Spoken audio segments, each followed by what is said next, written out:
So today we're doing something a little bit different. Today it isn't about project cars, today it isn't about race cars, today it isn't about my MR2. Today we're doing something more humble, more modest, more mediocre. Today it's about daily drivers. The cars that serve us so well, yet, the cars that we do not thank for their service nearly enough. Now this is the car. This car is my daily driver that I'm sitting in right now, and it's my 2007 Suzuki Sx-4. And it's a very humble car indeed. It is a 1.6 liter engine with 107 horsepower and front wheel drive only. If you've been watching this channel for a while, you might have seen this car, but I think it's not that interesting, so I usually, and actually almost never, make videos about it. Today I'm not just making a video about it. Today I'm saying thank you to this car, because this car has done more for my project car, which is my MR2. It has done more for that car than any other car. And without this car, my project car, the car where I had the most fun and where I spend most of my time and money, would not be possible. However, in sharp contrast to my project car, my daily driver gets the minimum amount of time and money invested into it. I wash this car so rarely, that it sometimes starts stinking, and I wash it only when it becomes too embarrassing, to drive other people in it. I even had an instance when some debris from a nearby building fell onto the roof, damaged the roof, and of course I didn't take it to a professional to get it, fixed properly. I did it myself. I bought a cheap rattle can and sprayed the area so it wouldn't rust. And of course it isn't rusting, but it looks horrible. But I thought, who cares? It's my daily driver. It's not supposed to look nice. The only mod or investment I ever did on this car was to actually paint the wheels into a sort of gunmetal color. I didn't want to, get real paint, and get a professional to do it, so I did it myself, and I did it the cheapest possible way, which is to use Plastidip. But I was so cheap that I didn't even use Plastidip. I used some sort of knockoff product, which of course wasn't any good, and as you can see, the paint is peeling off.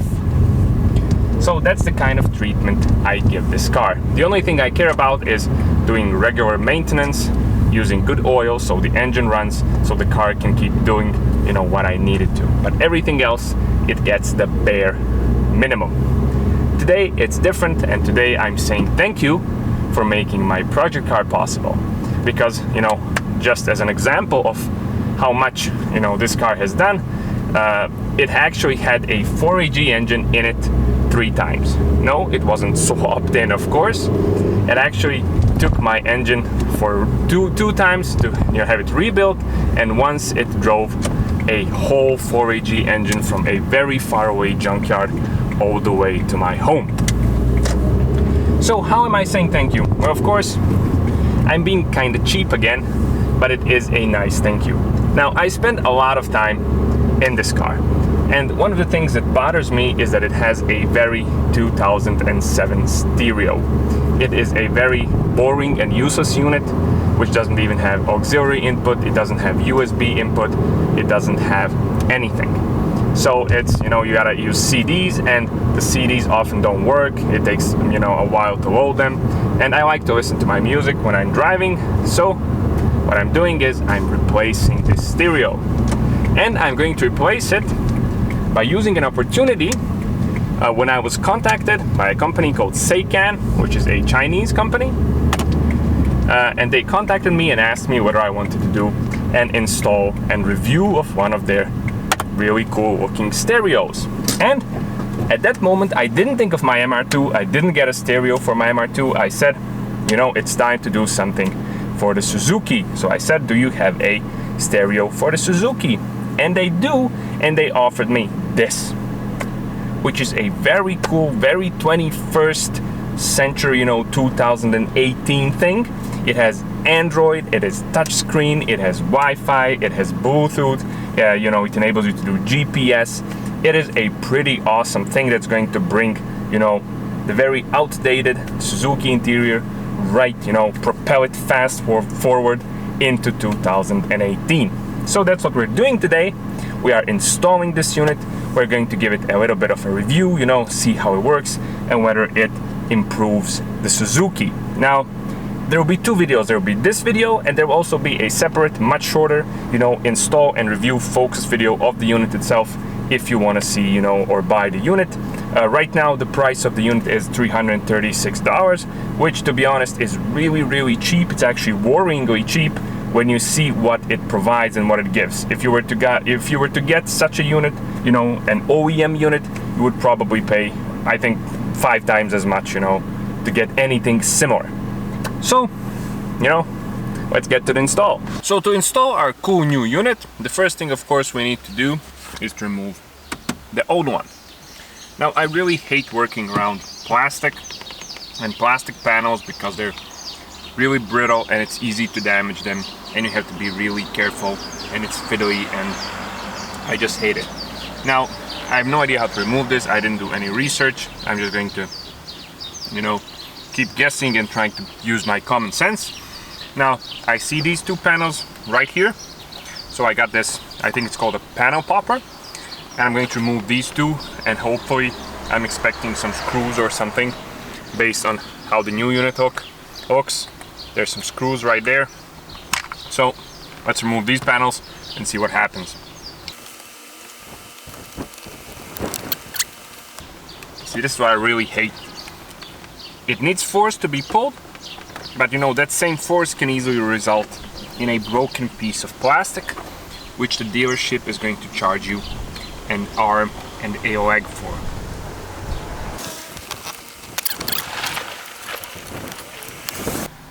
So I guessed right, there's screws here, and I hope that when we remove these screws, you know, from the other side as well, that the radio will just come out. Now, the stereo does also come with some USB input, and it comes in the form of this cable. Now, I can't really install it into the stereo and then just leave it hanging out from the center console. I need to put it somewhere, you know, more discreet. To do that, I decided to remove this little box compartment that sits just below the AC controls on the bottom of the center console. But to install the cable, I need to make a hole somewhere. Now, I don't have my drill or my Dremel here, and this is my daily driver, so I'm going to show you the most ghetto way ever of making a hole in a piece of plastic.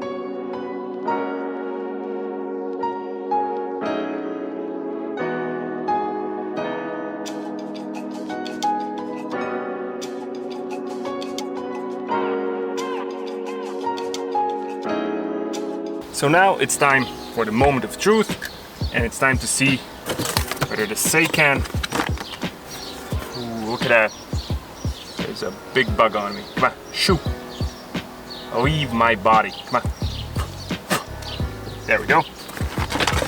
So now it's time to see whether the Seikan actually fits nicely inside here. First, let's do all the connections.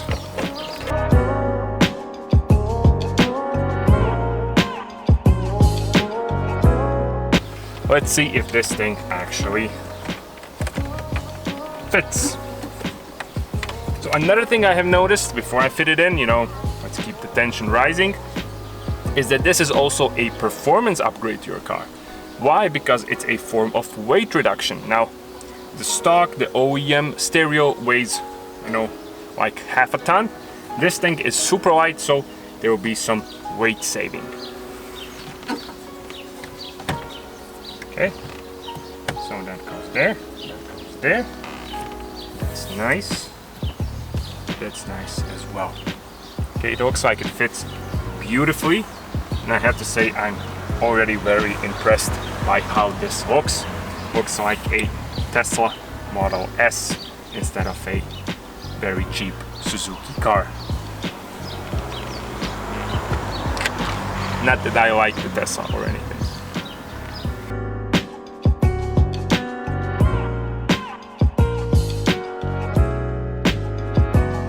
There we go. I have to say this looks absolutely beautiful. There was zero fitment issue and it looks like it came like this right from the factory. After I have installed this thing, what I did is I used it on a daily basis for 3 days now, and I have extensively tested all of its features and functions in normal daily use. And I have to say that everything works. This thing delivers on all of its promises. I have to say that I was honestly skeptical, because usually stuff like this that is, cheap, that is made by not well-known, name brands, and that is made in China, usually these kind of things deliver only half of the stuff they promise. This one, it does everything it says in the product description, and it does it well. Now, I did have to wait for it to get a bit darker outside, because it's really almost impossible to film it in direct sunlight. There is a bit of glare, and when the sunlight is strong, everything isn't perfectly visible. That's not to say that it isn't any good and that you can't see everything, but it isn't perfect. And to be honest, that's the only complaint I have about this thing, because everything else works. The Bluetooth works, you can connect your phone, you can listen to music, you can make phone calls, the microphone works perfectly, you can watch videos, you can browse pictures, you can, I have pretty much everything else you could do on a normal Android tablet, you can do on this thing. The navigation with Google Maps works fine. Also with any other app, I haven't tested it, but you can just download anything from the Play Store, and pretty much use it on this thing. You can even connect your phone using MirrorLink, and you can even play games on this thing. I mean, that's overkill and pretty stupid in a car, to be honest, but it does everything. So I won't go into all of the details. You can find all the details in the, in the other video where I have posted a detailed installation instruction video with all the guides, and there's also a detailed review of all of the functions there. So that video is suggested and you can click on it. It's also in the description. Now I'm going to show you my favorite feature on this thing, and that's by using this thing and the smartphone or a OBD2 dongle, you can turn any car into a race car. So this is what I meant. I mean, look at this. This is GTR level of race car coolness.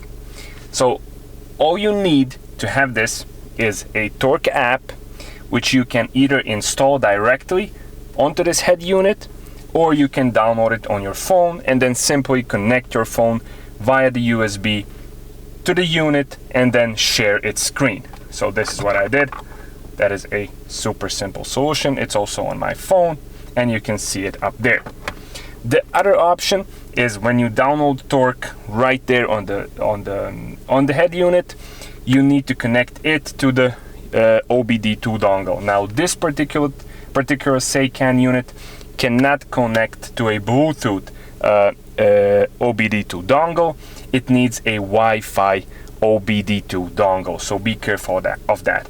I did manage to install Torque and connect directly to the dongle using Wi-Fi, but to be honest, this is far simpler using the phone, and you can use a Bluetooth dongle. It's a bit quicker, and I think it's a bit more responsive. I might be subjective on that, but to me this is just, easier. Plug in the USB and off you go. So I decided to go with engine load, engine coolant, throttle position, power at the wheels, timing advance, and my battery voltage.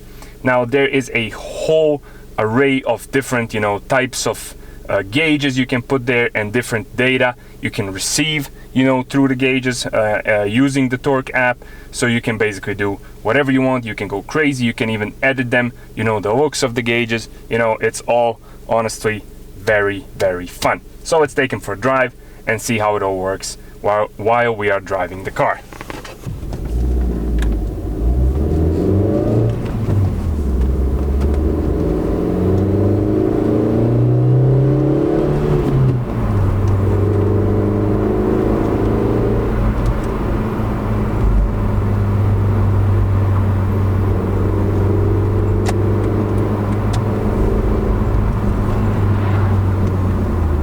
And there you have it, one cool gadget installed, and a big thank you said to my daily driven Suzuki Sx-4. Now I have to say this is a really nice thing, and it's definitely good to have in your daily driver, because it really does make, you know, city rush hour traffic a lot less boring. All of the features are definitely going to keep you entertained, and not just entertained, they're also going to be useful for you.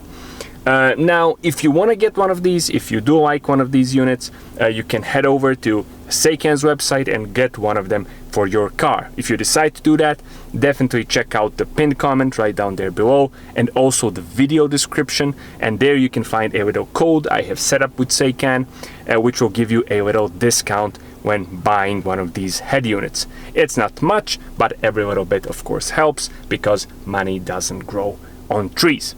So I have to say that's it when it comes to the install of this thing. If you want to know more, if you want to see all the details, definitely watch the detailed video, which you can also find in the description. So that's it. Thanks a lot for watching. As always, don't forget to share, like, comment and subscribe, and I'll be seeing you with more fun stuff on the D4A channel.